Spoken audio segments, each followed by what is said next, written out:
Welcome back to the Deep Dive.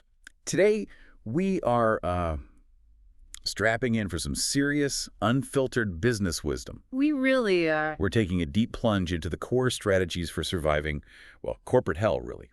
All drawn from the experiences of Ben Horowitz and his book, The Hard Thing About Hard Things. And our mission for you is to pull out the most vital and often pretty counterintuitive leadership principles from Horowitz's brutal history of company building. Right. We're focusing on the mindset, the emotional intelligence, and, crucially, the crisis management you need to just come out alive. This is basically your shortcut, a shortcut to getting smart on the difficulties that sink most ambitious companies. Exactly. This isn't one of those celebratory chats about IPOs and, fancy press releases. No. This is about the raw, visceral difficulty of managing a firm when everything is spiraling. I mean, that feeling of existential dread. And the source material, it promises real talk without pretentious corporate language. And that is what we're going to deliver, that gritty analysis. Okay, so to really get Horowitz's leadership style, you have to start with his mindset. And it's shaped by a really unusual origin story. Yeah, the book kicks off by charting his path from communist to venture capitalist, which is not your typical Silicon Valley resume, is it? Not at all. And that political background, it fundamentally shaped how he saw the world, and later how he ran a company. The key takeaway from his early life is this sheer necessity to embrace the struggle.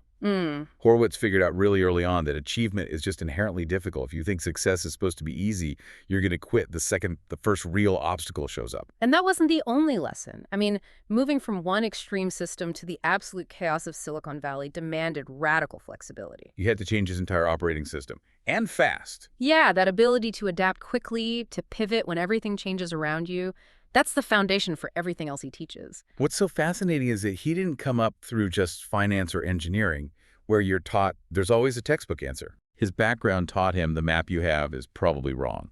You have to be ready to throw it out and just improvise to survive. It's the difference between knowing the rules and knowing when the rules are actively trying to kill you. Okay, let's unpack this then. If that radical flexibility is the foundation, how did he build the first wall of his survival strategy? Well, that takes us straight to his time managing LoudCloud. The startup that went public right before the dot-com bubble burst. The ultimate crucible. I mean, you're trying to run a company while the entire market is just collapsing around you. The big theme here is resilience. And this isn't just bouncing back from one failure, is it? No, it's about persistence when you're facing constant daily adversity, when setbacks happen every single day and you still have to show up and lead. It sounds exhausting. It is. And he does not sugarcoat that exhaustion. But going hand in hand with that is communication. Mandatory communication. Absolutely. During these brutal times, he argues you have to be open, honest, and just relentless with your communication. You can't just retreat into your office and hide. But what does honest communication even look like when the truth is terrifying? How do you tell your team, hey, we might not make payroll next month, without everyone just leaving? It's a tactic that's really based on respect.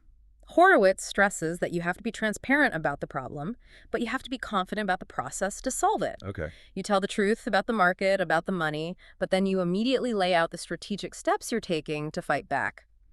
People, he found, prefer a painful truth they can fight against over a comforting lie that just leaves them confused. So if we connect that need for resilience back to the idea of flexibility, you realize that conventional wisdom rarely helps in a crisis. Which brings us to one of his most, I think, liberating concepts. For our rule of entrepreneurship, there are no rules. It's such a crucial pivot point. When you're fighting for your life, the rule book from a big, stable company becomes a liability. So entrepreneurs have to be willing to break the rules. To question all those established methods, yeah. Can you give us an example of a rule like that? One that actually hurts a startup? Sure. Think about standard HR processes, like rigid annual performance reviews. Right. In a fast-growing company, that's just too slow. Too bureaucratic. It kills morale. It delays feedback that's needed right now. Horowitz says you have to invent solutions that fit your unique crisis. So if the rule is do a quarterly budget, but your cash is changing daily. You break that rule. You start monitoring cash flow daily. It's about embracing creativity because the old tactics just won't work for the problem you have today. Precisely. Resilience is useless if it's not powered by creative solutions. And this is where it gets really interesting, how a leader handles the human element, which is, arguably the hardest part of all. Anyone can talk about numbers and strategy, but managing the emotional core of a company when it's under all that pressure, that's way harder than fixing a spreadsheet. Which brings us to the section he calls This Time with Feeling. He talks about the huge emotional difficulties leaders face. Isolation, fear. The burden of carrying everyone else's confidence. Yeah. And leaders first have to acknowledge and address their own feelings, and then their teams. I imagine the temptation is just to repress it all, right? To be the stoic captain on the bridge. And that's exactly what he warns against. Ignoring fear doesn't make it disappear. It just comes out in other ways. Bad nonverbal cues, a lack of confidence. Miscommunication. Right. Leaders who hide their humanity create this vacuum, and the team will always fill that vacuum with the worst-case scenario. Which is where empathy is crucial. It's about actually hearing and understanding and addressing what your team is worried about. It's operational empathy. If the team feels like you get it, they are so much more likely to stick around and fight through the mess with you. So that emotional intelligence becomes your greatest asset when things truly fall apart. But my question is, it's easy to say, remain calm. How do you actually do that when the market's crashing? He focuses on physical actions, on imposing intellectual discipline. Instead of freezing, the leader's job is to immediately start framing the decision. What do you mean by framing? Well, like asking, what data do we actually have? What are the 3 non-fatal options we have right now? That structure prevents panic from taking over. So calmness isn't just a personality trait, it's a structured process. Exactly. And once you frame the problem, you have to communicate truthfully. When things go wrong, you confront it head on. Because minimizing it would destroy all that trust you just built. It destroys the foundation. This whole philosophy culminates in maybe the most famous takeaway from the book. The prioritization mantra. Take care of people, products, and profits, in that order. This sequence, he says, is the core structure for any kind of stability. Staff are the most valuable asset, period. Investing in your people ensures they're motivated. They are the engine. So, people first.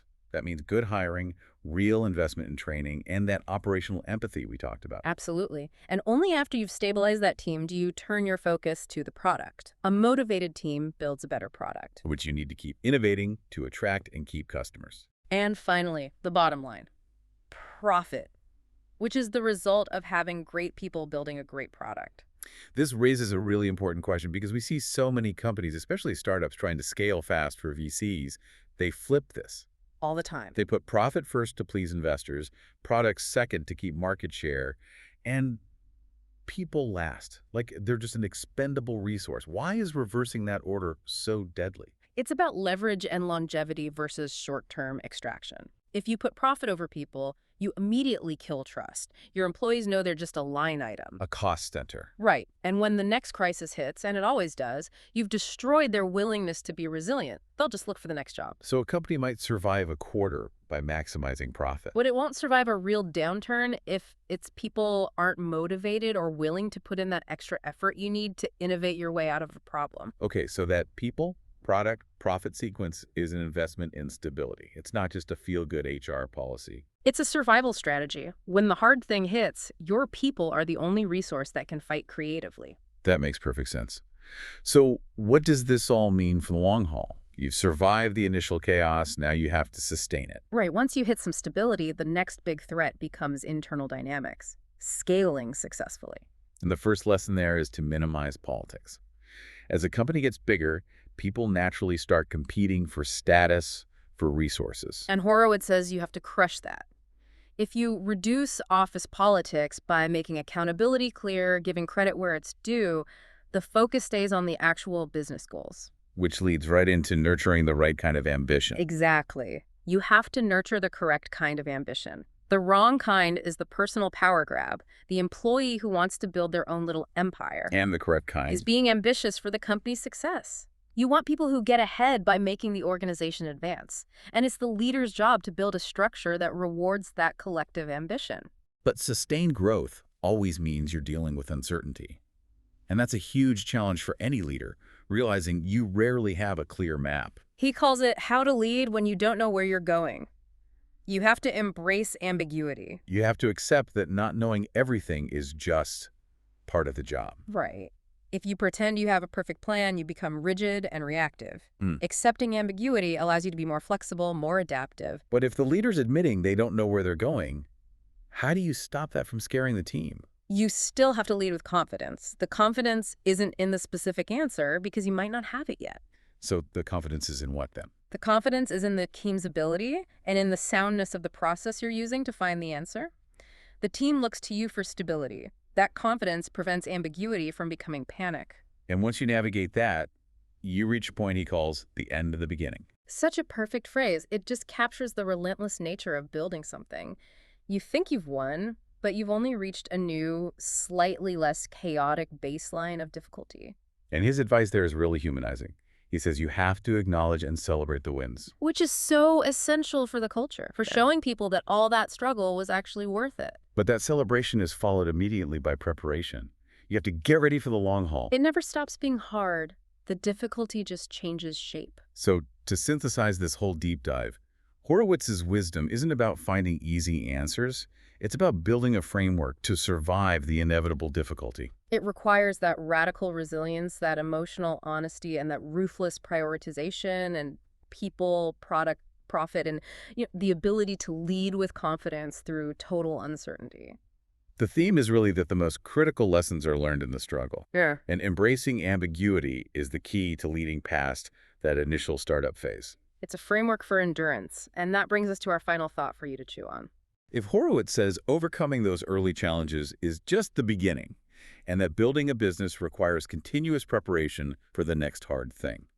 What significant long-term challenge or area of uncertainty are you intentionally choosing to confront and practice leading through today to prepare for the inevitable hard thing that you know is just over the horizon? Something to think about as you define your next strategy.